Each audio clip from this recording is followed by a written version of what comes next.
Organic farming is a whole systems approach which is underpinned by law. Fundamentally, organic is about building fertility in the soil naturally.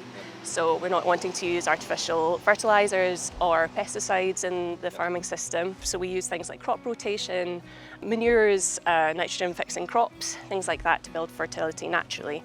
But as it's a whole systems approach, it's about doing everything in a way that is right for biodiversity, that's right for the soil, that's right for people and for the animals in the organic system. Things to consider before you're converting would be funding. So there's AICS funding through the Scottish Government. You need to think fundamentally whether it would suit you to build fertility naturally, so phasing out synthetic fertilisers, whether you would consider less dense stocking within your farm. So you've got to understand the supply chain for whatever you're farming.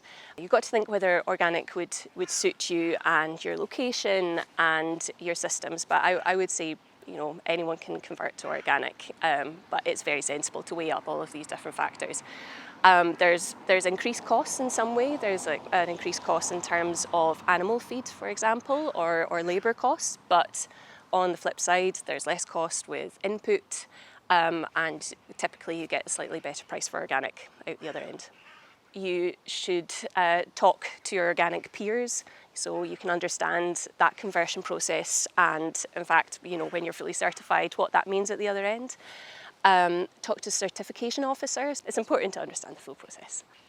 The conversion for organic is 2 years, so from the very start of the process you have to use organic methods, so organic feed. You have to take out all synthetic fertilisers and pesticides, so from day one to the end of the process it's 2 years. Converting to organic will have some changes to your animals, so stocking rates are slightly lower for an organic system compared to conventional, and that's all around the high animal welfare standards. A question we get asked a lot is, are you able to make veterinary interventions on an organic system? Quite a lot of farmers are nervous that you wouldn't be able to treat your animals. In fact, you should and you must. It's totally fundamental to those high animal welfare standards. It's just that we would ask that you don't sort of blanket treat all animals. It's just specific interventions when it's needed.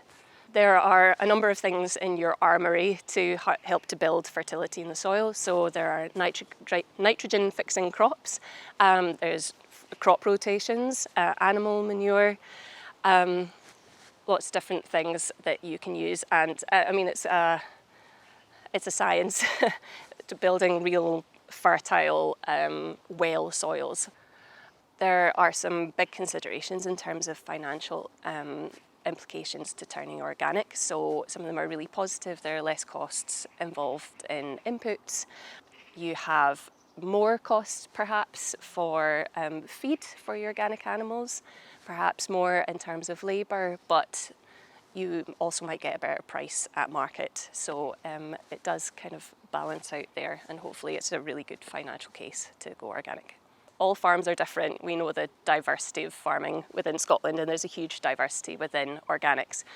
But we know that organic soils sequester up to 25% more carbon in an organic system, which is obviously a really great number. We know that organic farms are more resilient to climate change. We know that they build up a bit of a defence because the structure is so good. So flooding is less of a risk in an organic system.